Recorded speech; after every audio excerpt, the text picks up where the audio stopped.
Guys आज के इस वीडियो में मैं आप लोगों को देयर का एक ऐसा यूज बताने वाली हूँ जिसको बनाते समय हम अधिकतर गलतियां कर देते हैं।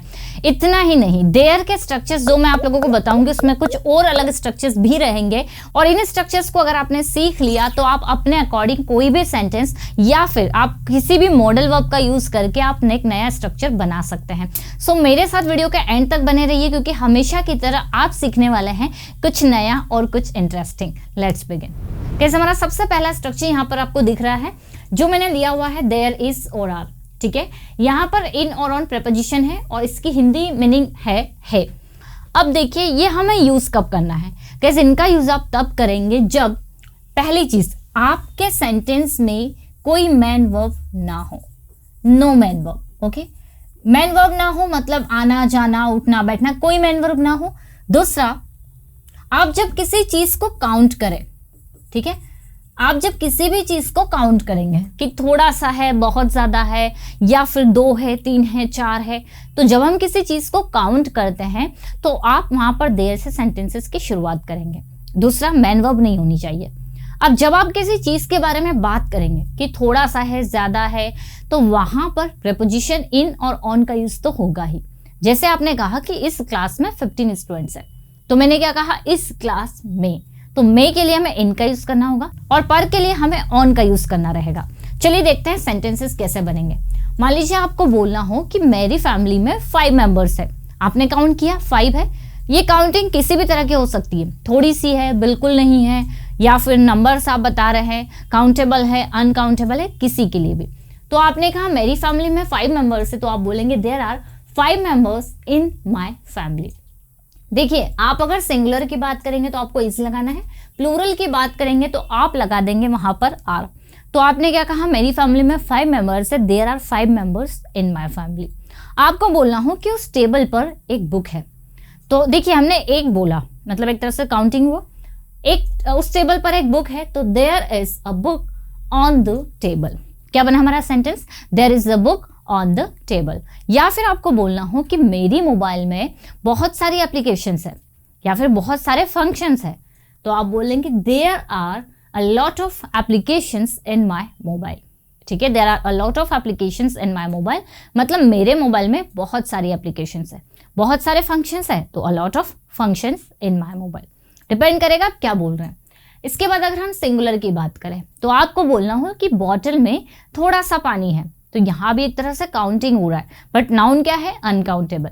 तो आपने कहा बॉटल में थोड़ा सा पानी है, तो देयर इज, अनकाउंटेबल के साथ हमें क्या लगा देना है, इज। तो आपने कहा there is a little water in the bottle. A little, little, the little, few, a few, the few, इनका हम एक अलग चैप्टर पढ़ेंगे, बट अभी आप ये ध्यान रखिए कि बहुत ही कम है, अनकाउंटेबल है, तो आप वहां पर अ लिटिल का यूज कर सकते हैं। तो there is a little water in the bottle. Guess अगर इसी सेंटेंस को आप पास्ट में कन्वर्ट करेंगे तो आपको वहां पर वर्स और वर का यूज करना है। अगर आप फ्यूचर में यूज करना चाहें तो वहां पर विल भी लगा दे।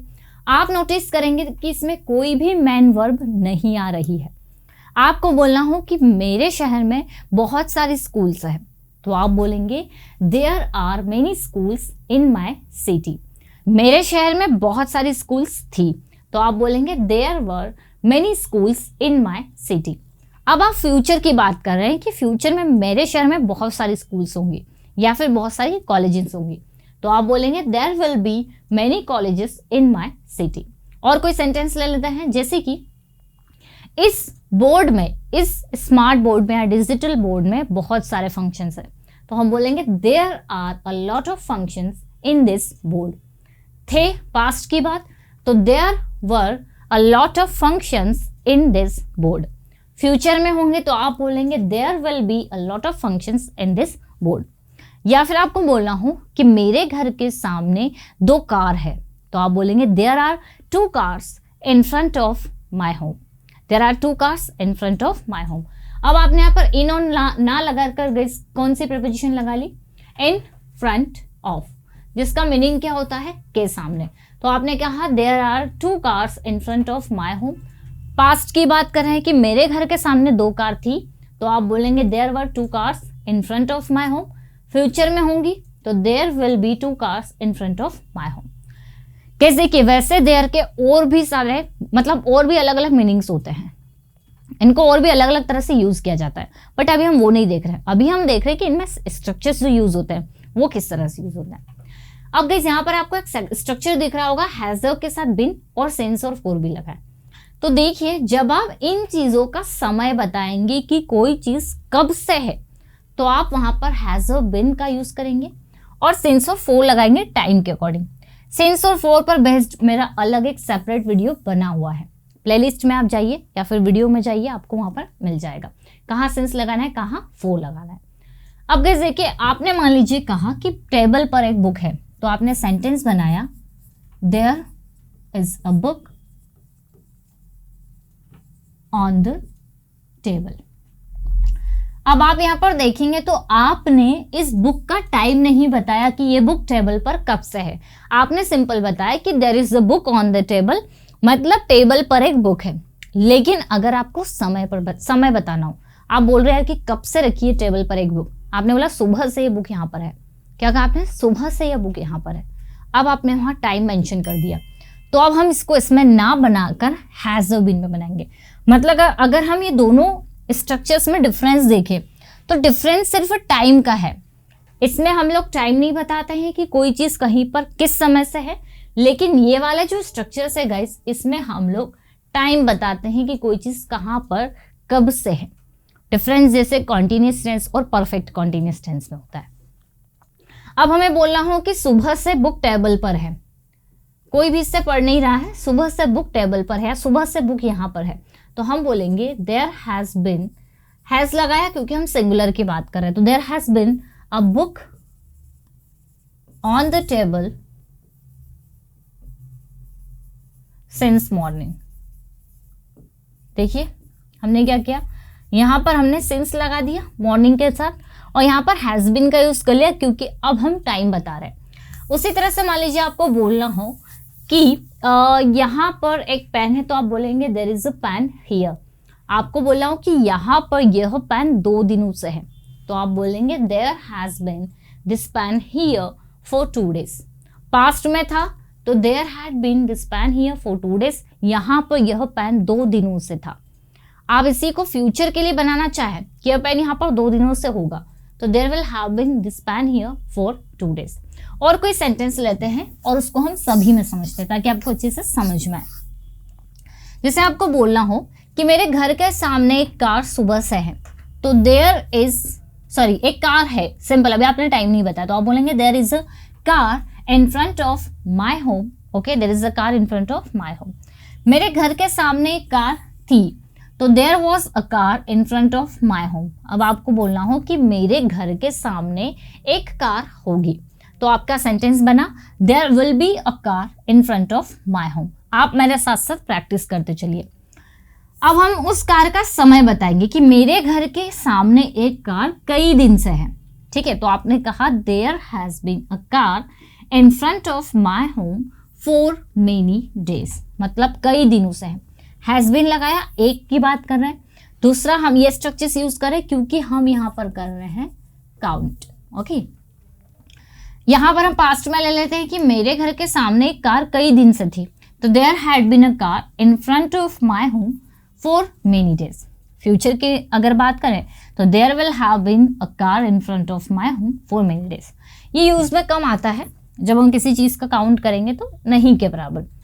गाइस, इसी तरह से अगर आप काउंट कर रहे हैं लेकिन कोई चीज है नहीं, पहले हुआ करती थी अभी नहीं है, तो आप वहां पर यूज टू बी का यूज करेंगे। यूज टू हम लगाते हैं पास्ट की हैबिट्स के लिए, ठीक है, तो यहां पर भी यूज टू के साथ में हमने बी लगा दिए। बी का मीनिंग होना, तो कोई मैन वर्ब नहीं आना चाहिए। आप काउंट कर रहे हैं। अब आपने कहा कि मेरे घर के सामने एक कार हुआ करती थी, तो आपका सेंटेंस बनेगा there use to be a car in front of my home. आपने यहां देखिए क्या सेंटेंस बनाया, देयर यूज टू बी, मतलब हुआ करता था। क्या हुआ करता था? A car. कोई मैन वर्ब नहीं है, तो there use to be a car in front of my home, मतलब मेरे घर के सामने एक कार हुआ करती थी। आपको बोला हूं कि मेरे घर के सामने एक पार्क हुआ करता था। पास्ट की बात, तो आप बोलेंगे there used to be a park in front of my home. तो हुआ करता था, आप वहां पर यूज्ड टू भी लगा सकते हैं। वैसे ही गाइस, जब आप काउंटिंग की बात करेंगे और कोई मैन वर्ब नहीं है, तो आप यूज्ड टू की जगह शुड बी का यूज कर सकते हैं होना चाहिए के लिए। जैसे आपने कहा कि यार इस टेबल पर एक बुक होनी चाहिए, या फिर यहाँ पर एक कंप्यूटर होना चाहिए, तो there should be a computer here. There should be a park in front of my home. There should be a lot of trees in this garden, मतलब इस गार्डन में बहुत सारे ट्रीज होने चाहिए। सो आई होप गाइस, ये there का एक छोटा सा कॉन्सेप्ट जिसमें हम अधिकतर गलतियां कर देते हैं। इज लगाना होता है तो आर लगा देते हैं, आर की जगह इज लगा देते हैं। तो ये सारा कंफ्यूजन जो होता है वो सिंगुलर और प्लूरल, काउंटेबल नाउन या फिर अनकाउंटेबल नाउन के ऊपर डिपेंड करता है। आपका नाउन अगर काउंटेबल है, प्लूरल है, तो आप वहां पर आर लगाइए, अनकाउंटेबल है तो वहां पर इज लगाइए। तो डिपेंड करेगा आपका नाउन क्या, और उसके अकॉर्डिंग आपको हेल्पिंग वर्ब लगानी है। Clear? So I hope guys, ये छोटा सा वीडियो आप लोगों के लिए हेल्पफुल रहा होगा। अब आप इसमें सारे स्ट्रक्चर्स में सेंटेंस बनाकर मुझे कमेंट करके जरूर बताइए कि आपने किस तरह के सेंटेंसेस बनाए हैं। वीडियो अगर पसंद आई है तो लाइक जरूर कर दीजिएगा। मिलते हैं गाइस हम लोग नेक्स्ट वीडियो में। Till then bye bye, take care.